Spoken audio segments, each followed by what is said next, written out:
Hi everyone, welcome back to my channel and I hope you're doing well. So in today's video I wanted to share my tips and tricks on some of the simple things I did to help me get from A star AC predicted to A star A. And you're probably wondering, like, my predicted grades are already quite good, but obviously with my biology being predicted a C, I wanted to try get that to a B, and I ended up getting an A. Economics I was predicted an A, but ended up getting an A star.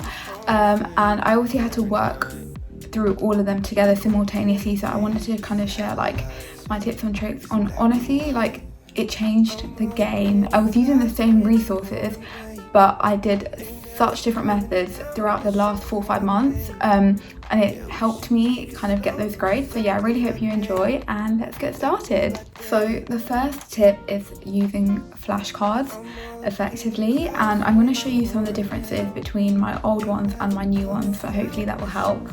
So these are my old ones that I used. I wrote out quite a lot of it in detailed, and I don't know if you can see, these are close-ups. They just weren't clear, and they were very like hard to read and understand. Like, I just wrote way too much detail and I didn't need all of that, and I did that throughout my GCSE, so year 11 and year 12 and most of year 13, where I would write it for the sake of it and it wouldn't actually make a difference. And this is what I did to change it. So I'll show you 3 or 4 different examples, that way you can see. One, I used flashcards effectively. For example, I drew graphs on them. Having pictures and words, apparently, and it's actually true because it worked for me, like having both really helped, because it's like using your brain like visually but also like with words and stuff.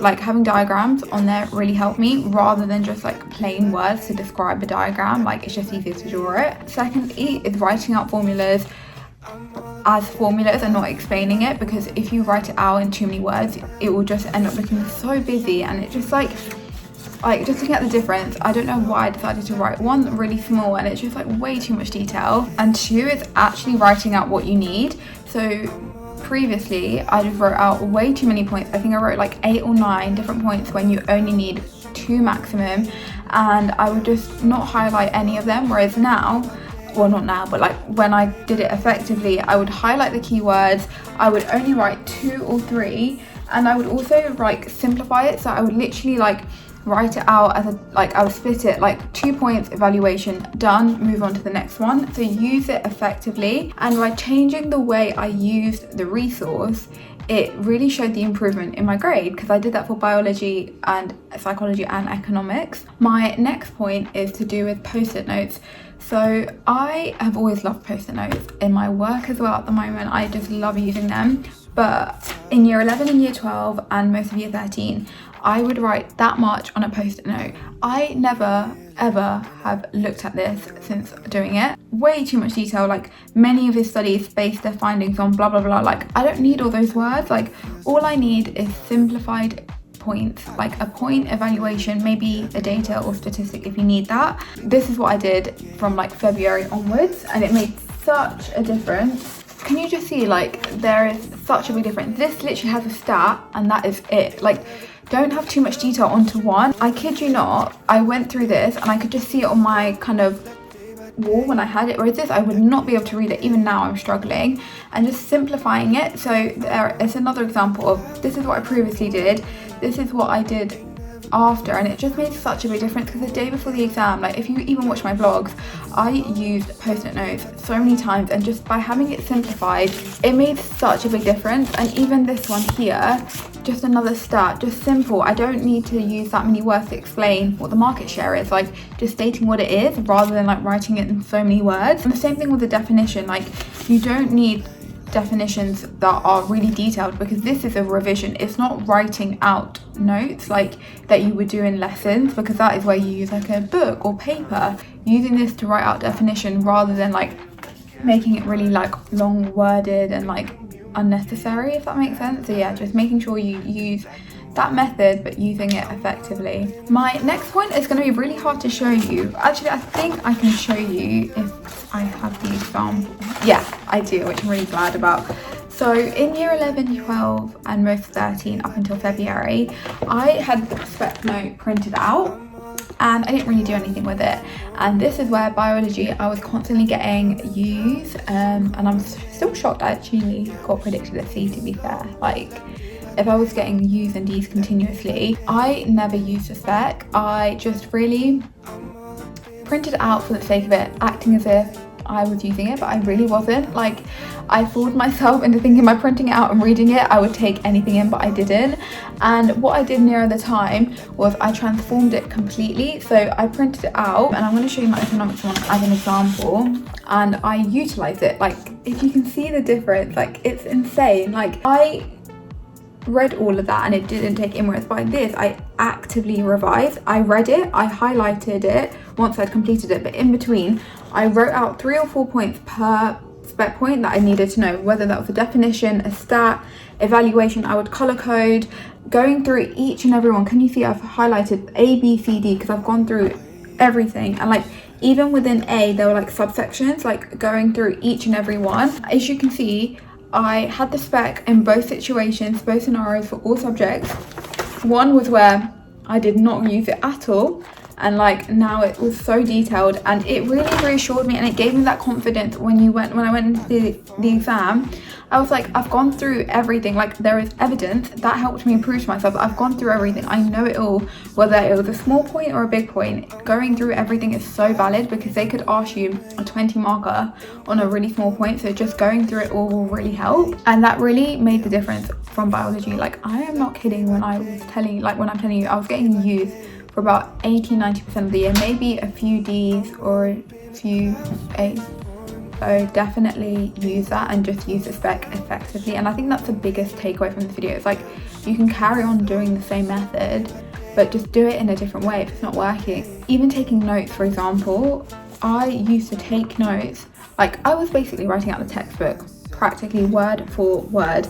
And honestly, like, if I show you my biology notes, okay, this isn't as bad, but I did definitely write out so many notes. Whereas now, or like after, I didn't do that. I literally just simplified it into like a sheet and like a mind map, and that just helped me from kind of wasting my time. Because yes, you might feel like you've got time, but also you need to use the time effectively. And like, I would literally just simplify it all into one page. Like, this honestly included so much more than I realized, and rather than like just wasting time of like writing out the full book, like there just wasn't any point, and it was like draining just writing out the book word for word. Like, I don't know why I did that, to be honest. And I did that for all my subjects, and by changing it into like a mind map method, it really helped me. I did that for economics, and this is literally like another example that I just simplified it all into one page, rather than like having this whole folder.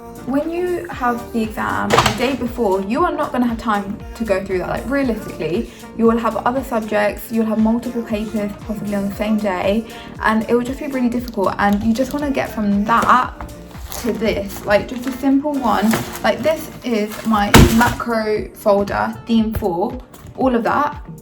And now for my revision, I ended up with that at the end. Like, for 2-3 years, I was just writing out so many pointless things that I didn't know, like that I didn't need, and just had it into one book. And I didn't even use all of this. Like, it was just so easy and simple to use. My last tip is actually testing yourself is so important. Like, it's scary, and even now at work, like whether that's like through interview practice, like testing yourself and practicing is so important.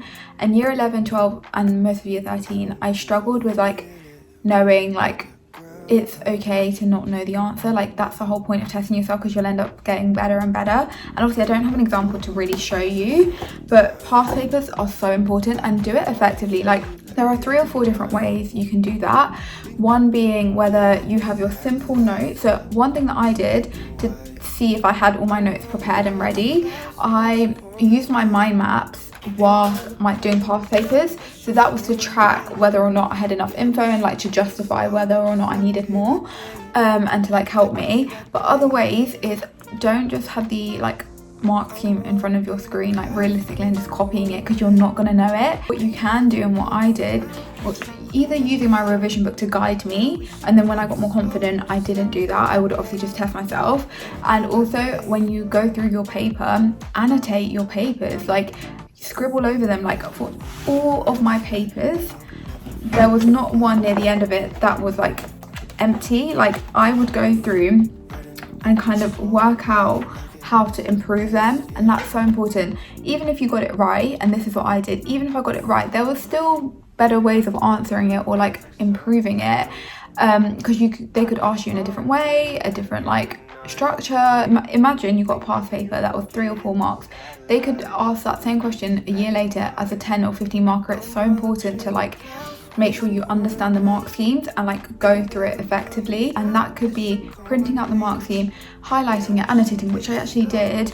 I'll see if I can find a picture of it like here, but it's so hard for me to tell you when I don't have a lot of it. I don't know if you can see on the left here, like I wrote out the different points and like how to improve my answer, and like that will just help you go through it one by one, and you can also like work with your teacher to like improve it as well. If I compare what I did previously and what I did now or then, was using past papers for the sake of it, not really testing myself, like literally finding the answers, copying it, pretending that I knew them when I didn't, to when after I would test myself, use it as a way to guide me, work with the like mark schemes to help me shape the answers, practice it over and over again, highlighting the keywords from the questions to really understand what are they asking me. And it's a great way to revise from as well, because you can always use like a whiteboard to like test yourself. So you could write the question at the top, form your answer, rub it out again, try it again. Like it's all about repeating it and being really repetitive and trying until you get that 100%. Like you want to make sure you go into that exam knowing you tried it all. So yeah, I really hope that helps. Like it's just simple things, and that's something I really wish I realized from the start of year 11 or year 12, that you are probably using the same resource as everyone, whether that's a flashcard, mind map, a whiteboard, post-it note, revision book. Like it's how you do it that is so important. And yeah, I really hope these methods have helped, and let me know if you have any questions. Bye.